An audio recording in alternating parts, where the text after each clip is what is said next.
Ouah, ils sont trop bien. Ils ont l'air trop bons. J'ai trop faim. Bien fait, hein. Hop, miam miam. Chaque année à Noël, pour sa petite famille, Scarlett prépare des repas de fête gargantuesques. Alors en général, je fais plutôt ce genre de, de repas. La dinde, les haricots verts, les marrons. Je trouve que sur la table, ça fait très Noël. Le problème, c'est que ce genre de menu a tendance à faire de gros dégâts. C'est très dur après les fêtes, hein. On mange plus après. Je me fais insulter par ma balance. Si les repas de fête sont bons pour notre morale, ils le sont beaucoup moins pour notre ligne. Une tranche de foie gras, une part de dinde, une portion de bûche et vous avez déjà dépassé la barre des 1500 calories, soit plus de la moitié de nos besoins en énergie par jour. Pourtant, il est possible de manger léger sans se frustrer grâce à quelques astuces de chef. Alors, comment allier gourmandise et diététique? Cette année, Scarlett a décidé de se lancer un défi. Cuisiner un délicieux repas de Noël avec une contrainte de taille. Il doit être basse calorie. Bonjour, chef. Enchanté. Pour aider Scarlett à relever ce challenge, le chef toulousain Didier Arnaud a accepté de remonter ses manches. Il faut dire que les excès de Noël, c'est un problème qu'il connaît par cœur. Les fêtes, c'est l'opulence. D'accord, en général. Alors donc là, ça va être les huîtres de foie gras, ça va être bon, tout un tas de choses comme ça qui vont arriver sur les tables. En réalisant un repas comme celui-ci, ça va réellement nous permettre de garder la ligne, d'être en forme et de pouvoir profiter pleinement Du repas de Noël. Pour l'entrée, Didier et Scarlett vont préparer un croustillant de Saint-Jacques avec sa vinaigrette à la mangue. En plat, ce sera un chapon braisé aux légumes et en dessert, un bavarois aux fruits rouges. Pour l'entrée, notre chef livre à son élève une petite astuce.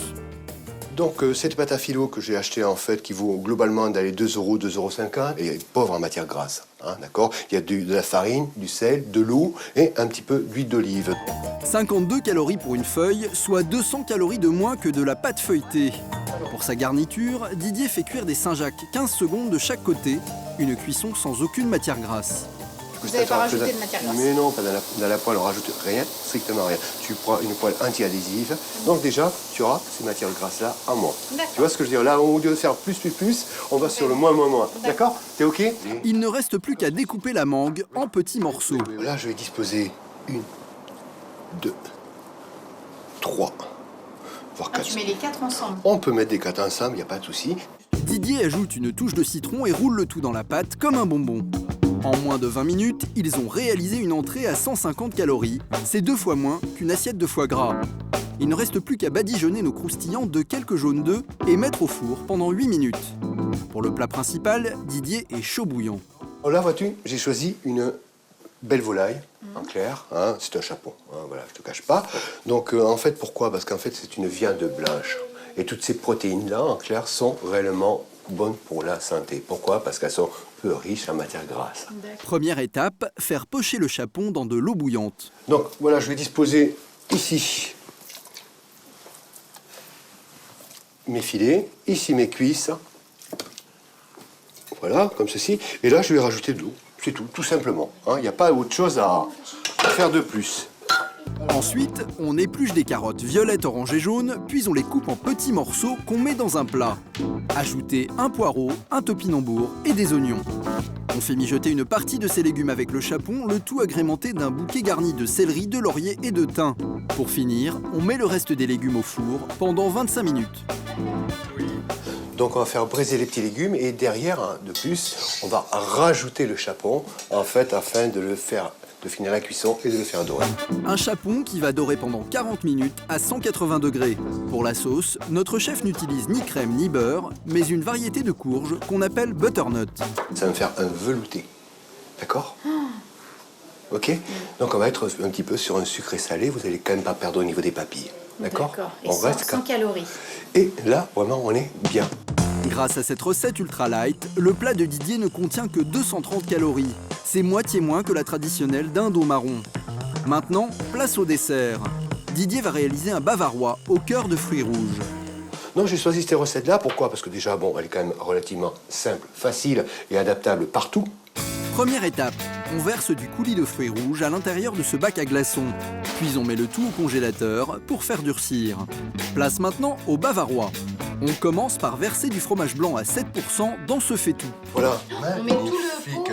Tout le pot, oui. Il y en aura un petit peu plus forcément, mais bon, c'est pas inquiétant. Ensuite, à la place du sucre, on verse 50 g de sirop d'agave beaucoup moins calorique. Puis on mélange le tout avec 200 g de coulis de fruits rouges et on obtient un beau bavarois bien rose. Un bavarois qu'on verse ensuite dans ces petits moules jusqu'à la moitié, puis on place le glaçon de fruits rouges qu'on recouvre d'une autre couche de bavarois.